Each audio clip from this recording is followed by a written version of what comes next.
Paulo, um prazer.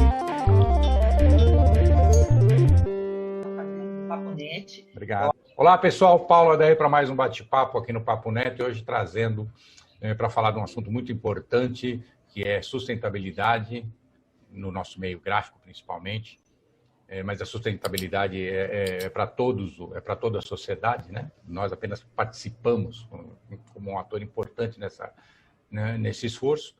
Estou trazendo aqui Richard Miller, da Huber Group, e também que participa do conselho da BTG, da AFEIGRAF, é diretor da AFEIGRAF e também da ABTIM, que é a Associação Brasileira dos Fabricantes de Tinta para Impressão. Hoje o assunto é muito importante, é um assunto que a gente vem fazendo aqui, inclusive aqui no Papo Net, com a participação, a parceria do Two Sides, né? Do qual também Richard participa das reuniões sobre os assuntos, sobre essas preocupações que se tem. E é um assunto que vem crescendo muito, e que vem crescendo, graças a Deus, muita importância e ganhando muita relevância. Então, trouxemos aqui o Richard para falar um pouco sobre isso e para falar sobre alguns aspectos bem interessantes aí, sobre algumas coisas, algumas percepções que a gente não tem à primeira vista. Richard, é um prazer enorme recebê-lo aqui, mais uma vez, tá? E principalmente para falar de um assunto tão importante que é o futuro, né? Que é o nosso futuro, né? A nossa participação no nosso futuro, como preservarmos o nosso futuro. Muito obrigado pela presença. Bom dia, Paulo. Eu que agradeço mais uma oportunidade de participar aqui do Papo Net, sempre muito bacana, sempre muito construtivo. O tema realmente é um tema muito em pauta, né? E muito importante. Você falou, importante não só para a nossa indústria, para os nossos negócios, mas importante para o planeta, para a saúde do planeta, de saúde das pessoas e de interesse de toda a sociedade, né? De fato, eu tenho participado, só para fazer um link do que você falou, eu tenho participado representando tanto a ABTIM quanto a FEIGRAF das reuniões da Two Sides, que faz um trabalho muito bacana, né, encabeçado aí pelo Fábio, mas com uma equipe toda, Manteiga, uma equipe muito engajada aí nesse tema tão importante. E há bastante tempo, talvez foi uma das primeiras organizações aí que realmente se interessou quando a gente começou a falar de economia circular, o que a gente estava fazendo, que a Huber estava fazendo. Bom, claro, para quem eventualmente não saiba, a Huber é uma empresa de 255 anos, fabricante de tintas gráficas, tintas para impressão. Esse é o nosso principal negócio, temos outros produtos auxiliares, vernizes, etc. Em 2017, a Huber se certificou vários produtos de tinta offset, no primeiro momento, com a certificação de Cradle to Cradle, que é uma certificação talvez a mais reconhecida no mundo, especificamente de economia circular. E quando a gente começou a tentar falar sobre esse tema no mercado, teve bastante resistência, não foi tão fácil assim no primeiro momento. E a Two Sides foi a organização que mais se interessou, deu espaço para a gente fez uma apresentação no comitê dele, foi bem bacana. O que eu acho que é legal a gente comentar, estamos falando mais especificamente aqui no papel, né, no cartão, papel nas suas várias formas. O papel é, sem dúvida, um veículo altamente sustentável, tanto pela reciclabilidade, por ser compostável, por ter uma fonte renovável. Quase todo o papel que se usa no Brasil, ele é certificado pela FSC. Então, não há muita dúvida sobre esse ponto. Uma coisa que poucos questionam, começa a ter mais questionamento agora, que eu acho legal da gente levantar, é o seguinte: não há um impresso que seja somente papel, sempre há tinta, sempre há... Ninguém joga cola, papel branco, ninguém joga papel branco no lixo, né? Exato, tem cola, tem algum tipo de acabamento, pode ter um wire-roll, pode ter, enfim, pode ter uma aplicação de um verniz, várias coisas, vários enobrecimentos em cima. E ok, quando esse produto vai para ser reciclado, ou se ele vai mesmo para um aterro sanitário, o que acontece com esse restante? Então, a gente sabe que uma embalagem de papel, por exemplo, de cartão, se ela vai para um lixão, ela, com o tempo, o papel ele é compostável, ele vai se biodegradar ali e vai se integrar. Mas e aquela tinta que estava ali em cima? E aquela cola que estava ali em cima? E aquele verniz? Isso é um problema? Então, eu já respondo um pouquinho. Eu diria o seguinte: São problemas menores, no caso da tinta, do verniz base água, por exemplo, mas podem ser um problema. Não necessariamente é um problema, não é visto como um problema, o que é bom para a nossa indústria, que não seja visto como um problema, mas sim, eventualmente pode ser um problema. Se não for, por exemplo, vamos focar mais na tinta, que é meu negócio aqui. Né? Quando você pega um impresso, né? Vou pegar aqui uma revista, por exemplo, se essa revista aqui for para o lixão, ela vai se biodegradar, papel, mas a tinta offset, por exemplo, ela, simplificando, né? Ela não é exatamente biodegradável, certo? Ou seja, no final, ainda que numa quantidade mínima, sobrará um resíduo. Esse resíduo, se ele tiver algum nível de toxicidade, isso terá sido transmitido ao ambiente. Né? E a tinta é tóxica? Não dá para responder, depende da tinta. Né? Que eu posso falar, a Huber tem quase a sua totalidade das tintas certificadas Cradle to Cradle, que significa que o impacto negativo gerado no ambiente é no mínimo zero, ou seja, ela não tem um impacto negativo. Mas se a tinta tivesse, por exemplo, cobalto, que é utilizado em uma quantidade mínima, mas é utilizado por muitos fabricantes de tinta offset, esse cobalto ele não degrada, ele vai para o meio ambiente. Uma quantidade muito pequena, aceitável em muitos lugares do mundo se considera aceitável. Para o Instituto Cradle to Cradle, para o IPEA, por exemplo, não é aceitável. Então, eles não certificariam uma tinta que tivesse cobalto, por exemplo. Então, eu acho que o que é importante é entender que, ainda que o impacto seja pequeno, ele existe. E que é dever, eu acho, das gráficas, dos convertedores, cobrarem de seus fornecedores que esses produtos não tenham impacto negativo, ou que hajam soluções para que esses produtos não tenham impacto negativo. É interessante esse conceito que você falou de passagem aí, mas eu gostaria que você elaborasse um pouco mais, de que o impacto tem que ser no mínimo zero. Né? Ou seja, eu nunca pensei que tinha um impacto negativo, né? Eu nunca pensei nessa escala de impacto, né? Desde o impacto positivo, o impacto neutro, né? Ou nenhum impacto, e aí o impacto negativo. Né? Então, o produto, o design da própria obra literária, comercial, publicitária, que vai para o impresso, ela teria que evitar ter esse impacto negativo, abaixo de zero, né? Para não ir no especial da sustentabilidade, é isso? Perfeito. O conceito de economia circular,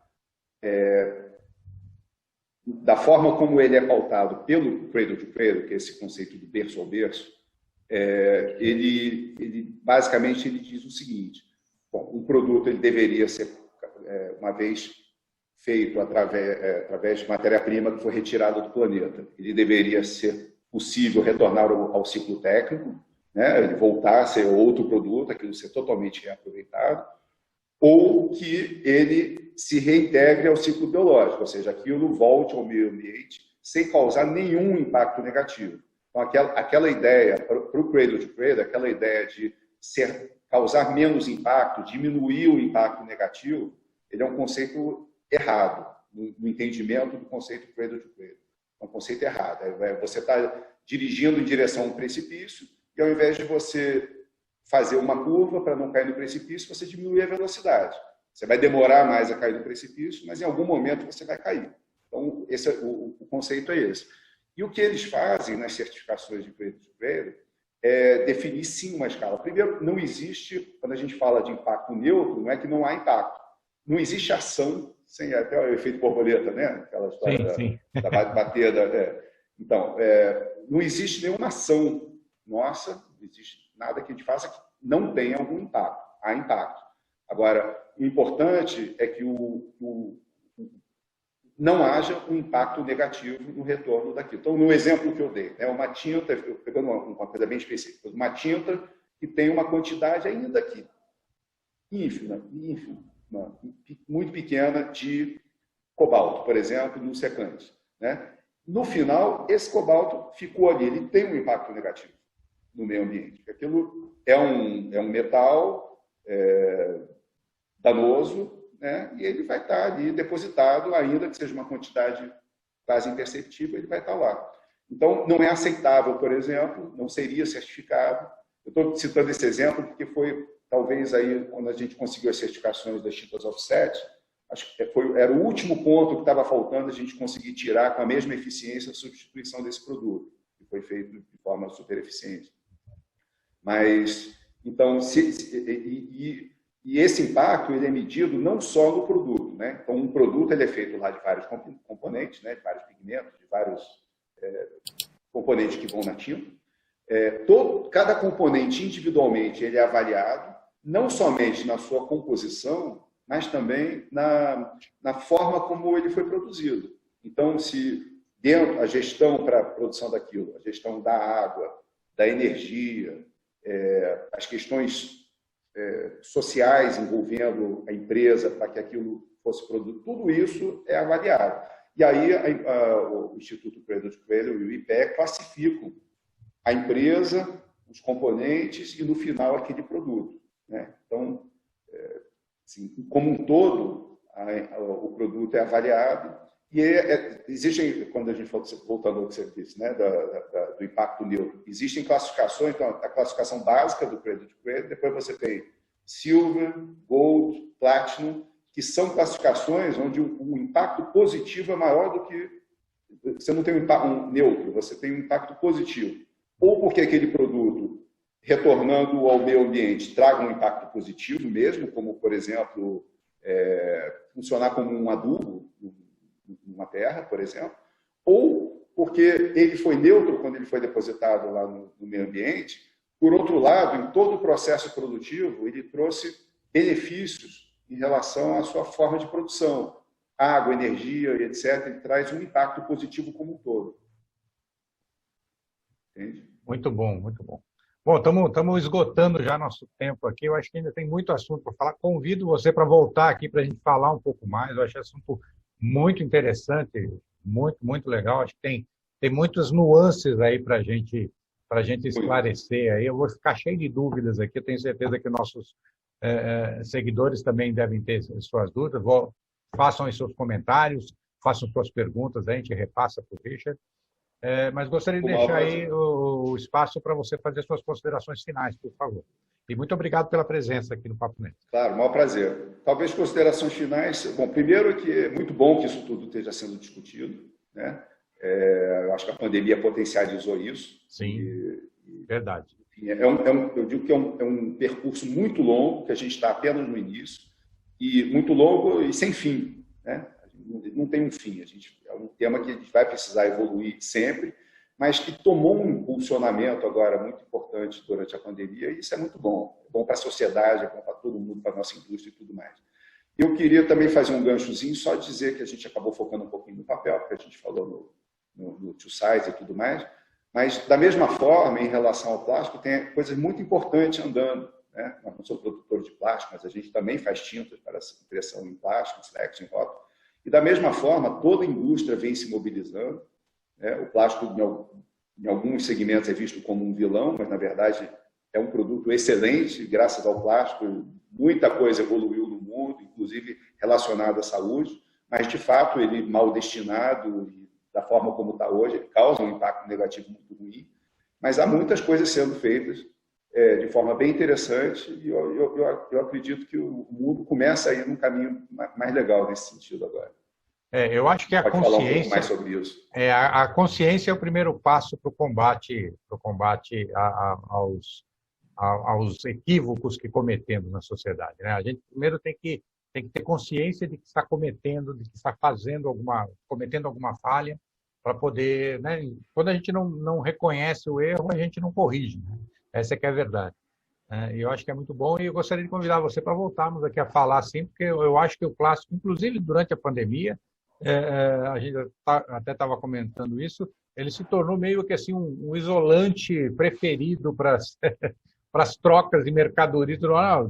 Né? Tem que estar envolto num plástico, que aí eu vou tirar, vou higienizar, aí eu tiro o plástico, o que está lá dentro é o que realmente ficou protegido, ele me isolou do vírus e a gente tem uma confiança nesse momento, né? O problema é o que se faz depois com o plástico, né? O que é a destinação que se dá para isso e como ele foi preparado para essa destinação também, porque hoje também já existe muito esforço para se fazer um plástico mais biodegradável, mais amigável, né? Mais facilmente reciclável ou mesmo biodegradável. Tem muita coisa sendo trabalhada pela indústria nesse sentido. Obrigado, Richard Miller. Bom, esse foi Richard Miller, do Huber Group, e batendo um papo aqui sobre sustentabilidade. Focamos hoje no papel, mas ele vai voltar aqui para a gente falar de outras coisas, falar sobre tinta, falar sobre outros aspectos aí que também são muito importantes. E como eu sempre digo, se vocês gostaram, aí, por favor, curtam, se acharam importante as informações aqui, compartilhem nos seus grupos. Se ainda não se inscreveram, inscrevam-se no canal para receber as nossas notificações, ativem as notificações para serem informados dos próximos episódios, acompanhem nas nossas lives, acompanhem as nossas entrevistas, comentem, sugiram, participem, deem o retorno para a gente saber se está acertando, no que a gente está errando, vamos melhorar cada vez mais. E como eu sempre digo no final de cada episódio, somos uma sociedade colaborativa, trabalhamos em colaboração. E nessa pandemia temos percebido que a gente precisa trabalhar em mais colaboração e com mais consciência ainda do nosso futuro para nos preservarmos e ter uma sociedade cada vez melhor. E foi colaborando que a gente construiu aldeias, cidades, estados, países, impérios. E pela primeira vez na história da humanidade temos as ferramentas tecnológicas para complementar essa colaboração de forma a não nos importarmos com distanciamento pessoal, com isolamento social, com fronteiras e até mesmo com o idioma. Então, utilizem as tecnologias para continuar colaborando e colaborando cada vez mais e construirmos uma sociedade cada vez melhor. Obrigado e até o próximo Papo Net.